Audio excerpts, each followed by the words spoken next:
Assalamu alaikum grade 6 and welcome to your grammar week where we'll be looking at tenses, present past, simple and continuous along with compound adjectives. Now first of all, the exercises that I've set you or the assignments, they'll be in red, so you can't really miss them out. Okay, I don't need those excuses that you didn't know what exercises they were because they are all in red and they are numbered. And I'll repeat this throughout the presentation so that your mind is directed towards these exercises that are set. No matter what you're writing in whatever subject, I need you to keep arms and cups in your mind. Your capital letters, punctuation, things like spelling, sentence structures, this all needs to be kept in your mind in order for you to write effectively. The same goes for any kind of sentence writing. Remember, I taught you and reminded you to stretch your sentences.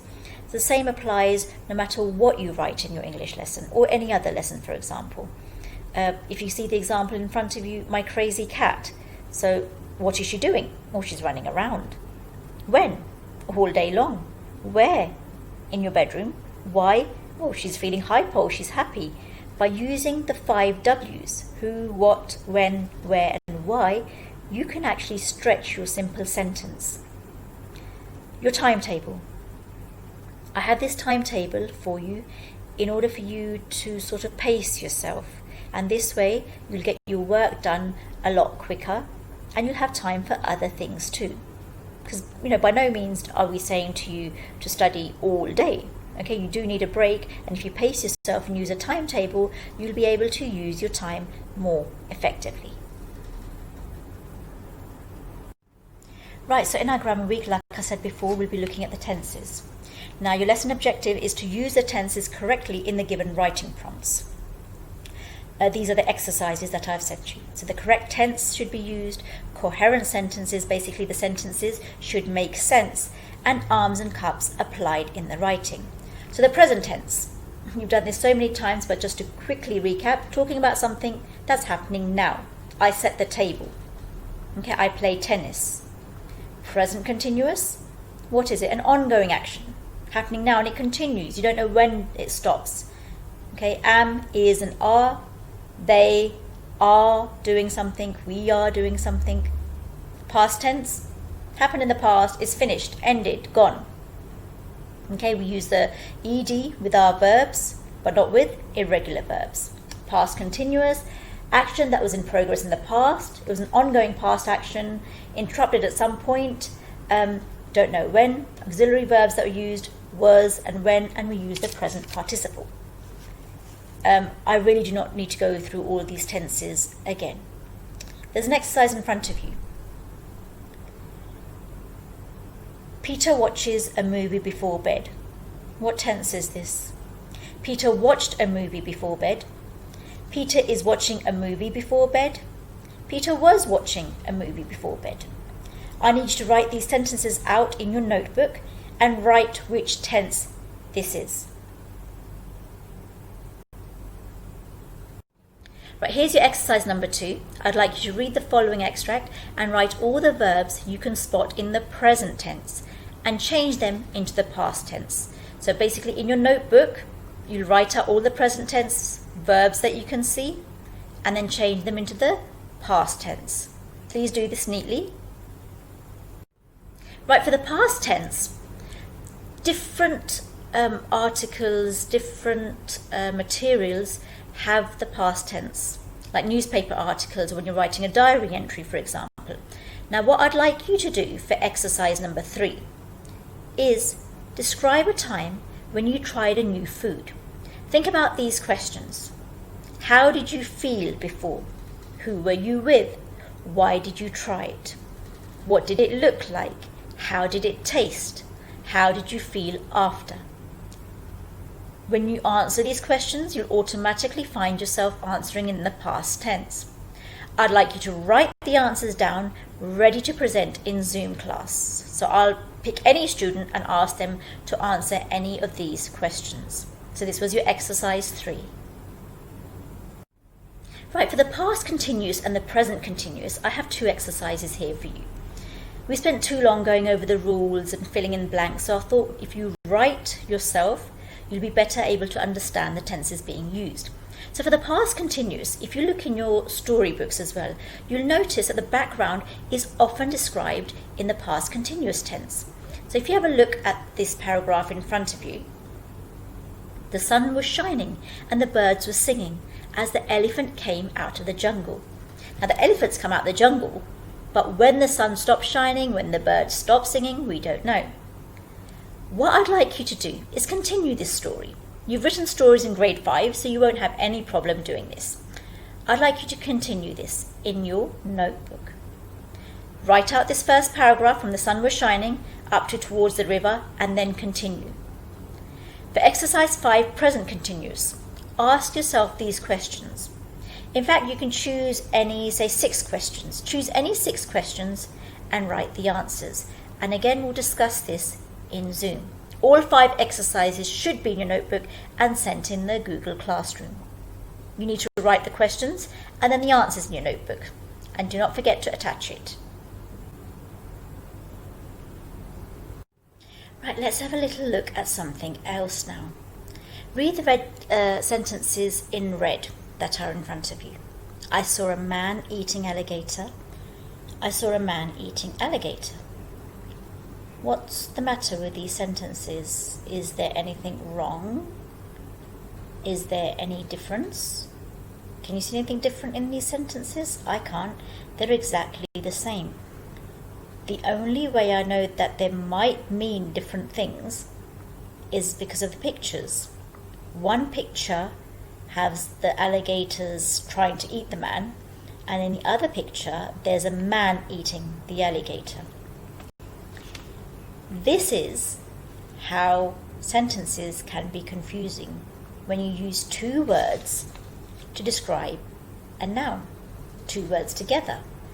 And if we don't have a hyphen in the middle, hyphen is a punctuation mark, then confusion develops. These 2 words, man eating, they serve as a compound adjective. They're describing an alligator. Okay? First picture, like I said, shows the alligators trying to eat the man. The second picture shows the man eating the alligator. How do I know that these 2 sentences mean different things? If you look at the sentence in the yellow box in red, a man eating alligator. Here the man eating, those 2 words serve as one word, whereas before in the red there were 2 separate words. The sentences in red, the man eating, 2 words, they served as separate words. Okay, which is why I thought in the first picture, and rightly so, that the alligator is trying to eat the man. But in the other picture it shows the man eating alligator. With these 2 sentences, you can think either one of these things. But what the writer, what I'm trying to tell you, is that this is a man eating alligator. And the sentence in the yellow box, the 2 words man eating, with the hyphen, the little line in between those 2 words, that serves as one word. Those 2 words now serve as one word, one compound, meaning together, bound together, adjective, describing word. These 2 words serve as one adjective describing this alligator. And this way it makes sense. A man-eating alligator. Okay? This alligator is man-eating. It likes to eat humans. 2 words, when they're joined together as one word to describe a noun, are called compound adjectives. The problem most of us face is when to hyphenate this, and we'll talk and discuss this in the next slide. Compound adjectives are used. Why? To give more definition to writing. Okay, and they appear before a noun and they act as a single idea. And like I said before, it describes something, mostly a noun. It makes our writing more precise, gives detail to our writing. It actually shortens our writing too. Where we wanted to say, for example, in the picture in front of you, there's tablets in front of us. And they're coated in sugar. So we say the tablets are coated in sugar, or we say the tablets are covered in sugar. We can shorten this and use a compound adjective. Sugar-coated tablets means the same thing, that these tablets are covered in sugar. But we've shortened it and made the meaning a little clearer. And with the hyphen, we have shown you that this is now, one word. Sugar-coated is now one word, not two words. And how do we know this? By adding the hyphen in the middle. Compound adjectives can be made by using different word groups. And then they have meanings, and we'll go through this later as well. But just to give you a little idea, have a look at the table in front of you, how we can use adjectives and nouns and present participles to make different compound adjectives. And they all have different meanings. So the problem that most students and sometimes adults face is when to use the hyphen. So first of all, let's see what a hyphen actually is. It's a punctuation mark, so a little line that's used to join words. And in other cases, to separate syllables of a single word, but here for compound adjectives, we're using it to join words together. So its main purpose, shall we say, is to glue words together. Now, in order to explain this a little better, let's have a look at this blue box in front of you. Think of a noun, boy. Let's describe the boy. He's a lovely, kind, nice boy. So we'll say he's kind. That's the adjective describing the noun. So the boy has a kind heart. This sentence is kind of long. Let's simplify it because, as you know, we said compound adjectives simplify sentences and they make the meaning more precise. So we're going to say the boy was kind-hearted. Now think, where is the noun? Is the noun in the beginning or at the end? Look at the next sentence. A kind-hearted boy. Where is the noun? At the beginning or the end? Now, knowing this is when you'll know where to put the hyphen, because the rule is that if the compound adjective, whereas here is kind-hearted, is before the noun, so the noun's at the end, that's when you put a hyphen in there. And another way to find out whether you need to put a hyphen in the compound adjective, two words that join together as one word, is by asking questions. And if you ask these questions and if there's a no anywhere, then a hyphen is needed. So keeping the same sentence in mind, a kind-hearted boy. Was the boy kind? Yes, could be. Maybe he was. Was the boy hearted, or is the boy hearted? Can the boy be hearted? Well, no, it doesn't make sense. What does that mean, can the boy be hearted? So when you get a no in your sentence, you need a hyphen in the middle of those two words. So look in the yellow box, a kind-hearted boy. One word, kind-hearted, although it's two words in front of you, once that hyphen is in the middle, it will count as one word, one ID, one adjective, one description for that noun. And what's that noun? Boy. So always have a look at this. Where is the noun placed? Because you can say the boy was kind-hearted. You can say this, but you will not need a hyphen in there. Why? Because the boy is in the beginning. The compound adjective is in the end. But if the compound adjective is first and the noun is at the end, you'll need to hyphenate that compound adjective. Compound adjectives act as one word. We need to remember this.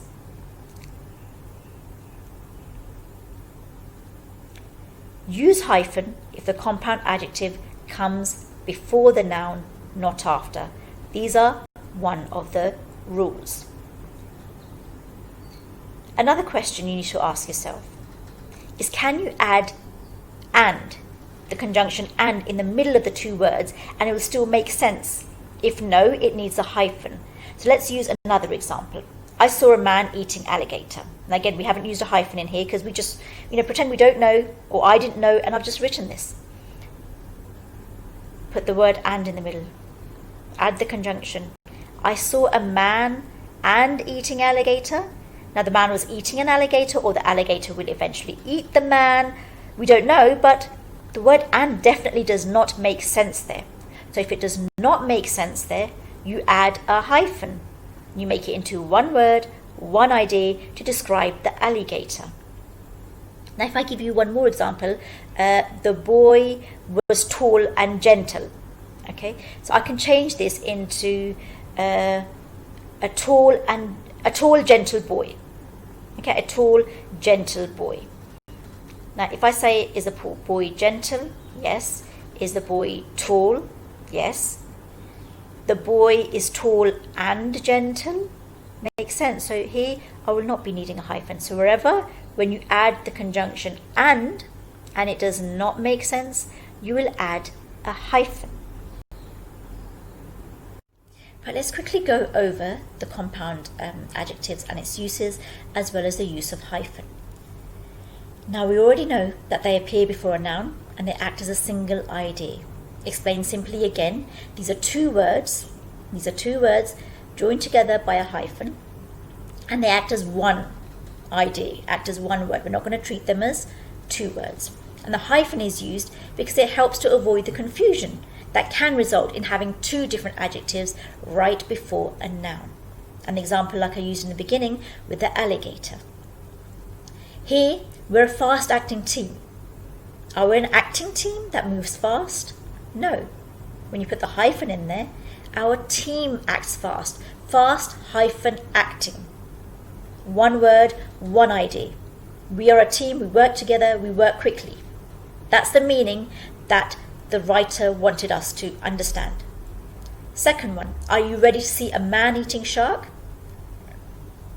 Has a disclaimer, it's scary.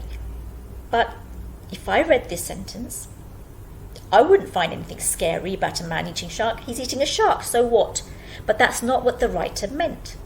He meant the shark eats man. The shark is scary. The shark will gobble up any man that he sees. Which is why in this sentence here, we'll need a hyphen. Man hyphen eating shark. That man eating will become one idea, one adjective. And then that will make sense. Now, use of the hyphen. Use hyphen if the compound adjective comes before the noun. Sentence in front of you, this is a world famous museum. Where's the museum? It's at the end. Museum is a noun. So before that we have the compound adjective, so we put a hyphen. If we say the museum is world famous, so you have a noun first and then you use two words to make a compound adjective, we will not put a hyphen in there. Okay. Ask the questions. Remember, if there is a no, then hyphenate. So ask yourself, is it a world museum? No. World museum, how? It doesn't make sense. Is it a famous museum? Well, it can be, but because we have a no in the answer, we will hyphenate. Use and in the middle of that sentence, and if it makes sense, don't hyphenate. So this is a world and famous museum. Doesn't make sense. Omit the idea and add a hyphen. And use this with any compound adjective, these three things, and you'll find it does make sense, and you'll be able to hyphenate your compound adjectives more effectively. Like if we use it for the man-eating shark. Okay, is it a man shark? No. Is it an eating shark? No. So you need to hyphenate. Compound adjective comes before the noun, yes. Man-eating has come before the noun, which is shark. Use the and here as well. Are you ready to see a man and eating shark? Again, doesn't make sense. We hyphenate. Now, this compound adjective exercise in front of you is attached in your Google Classroom as a worksheet, and you're basically choosing words from the left with a word on the right to make a compound adjective. But you need to actually think about the meanings of these compound adjectives. You can't just take random words from the left and right and make a compound adjective. They have to make sense, which is why we are going to look at some of these compound adjectives, what they actually mean. It's all very well picking a word from the left-hand side, okay, inserting a hyphen, and then taking a word from the right-hand side, putting it there. It'll make a compound adjective, but is it actually functioning as a single adjective? Is it actually describing something? Is it actually making sense? I'll give you an example. Let's take one from the left-hand side, anyone. Absent. Take an absent, and we'll take a random one and pretend we didn't know what compound adjectives were. We'll just take any word. Absent famous. Now, absent hyphen famous is a compound adjective in the sense that you've written it correctly, but does it make sense? No. What does the word absent mean? What does the word famous mean? Famous is like very popular, you're well known, but then you're absent at the same time. An absent famous person? Maybe that person's very popular and he's not there at the same time, but no, does not make sense. Fair. Fair what? Let's pick a word from the right-hand side. Fair-haired, fair-catching, fair-eyed, fair-tanned, fair-star, no, fair-skinned, fair-skinned. The fact that you're fair, you're light in colour, and the skin, your skin colour. So your skin colour is fair, makes sense. Another one, world. World what? World burnt. So you have the world in front of you with all the countries in there, and then you have something that's burnt, caught on fire maybe. Again, doesn't make sense. World burnt? No.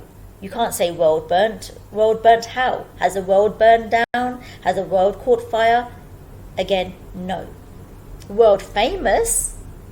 Famous person, popular person. So this person is popular, well known all around the world. Okay? Lots and lots of different countries, this person is well known. So like this, when you take these two words, you need to think about the meaning behind them. Now, compound adjectives, I know they're adjectives, and you're looking in this image, on this image in front of you, and I have things like number, adjective, nouns, adverbs, past participle, present participle. So you can take words from these different word groups, put them together to make a compound adjective. Because remember, the two words joined together make one word. We don't count them as two separate words.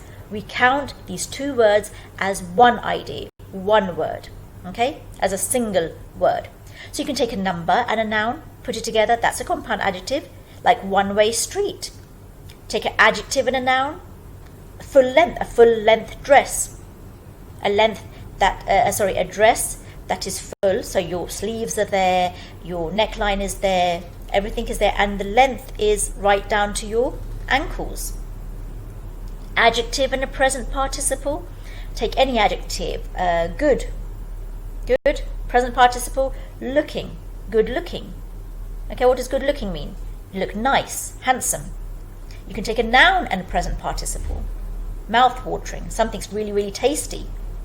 Okay, noun and adjective, world famous, noun and past participle, sun-dried tomatoes you have. When you get those tomatoes, you put them in the sun and they dry. You can take an adverb and a past participle.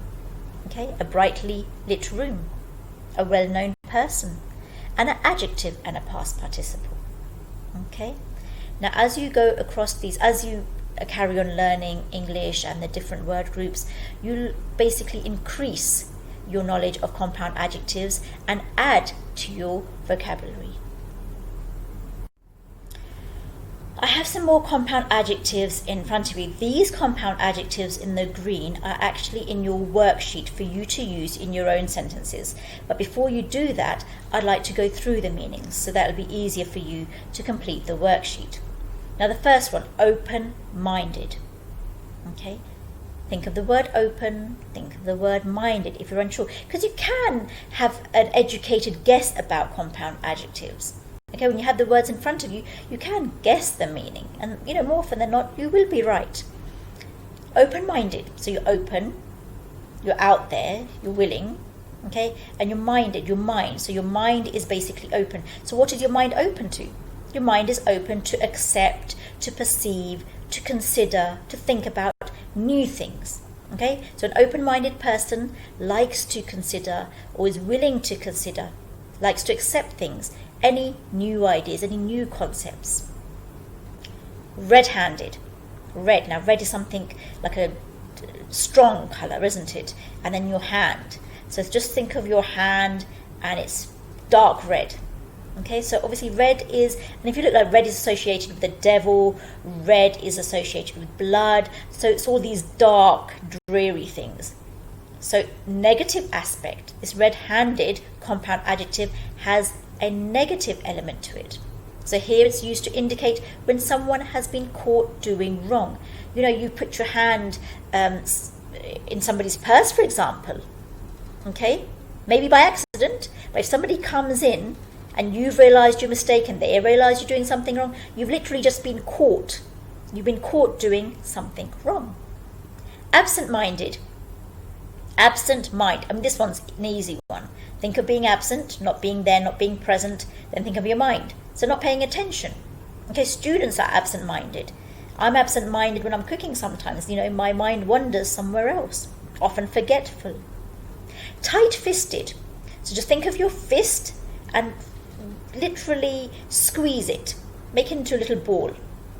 Okay, and that's what people do when they're not willing to spend. So you're like a miser. Okay, you don't want to spend money. Well-informed. Informed when you know about things. Well is a good thing. Okay, well, a lot of stuff. So basically you have a lot of knowledge, a lot of information about things. You have a white box in front of you and you have some blanks. Have a little look. The criminal was caught something. The criminal was caught blank. He was seen stealing the young lady's handbag. Now you have a clue here as well. I have put a clue. So even if you weren't sure, one, the meanings are on the top, and secondly, I have added a clue in the sentence. People should be tolerant towards other cultures. So if you're tolerant, you are what? More accepting.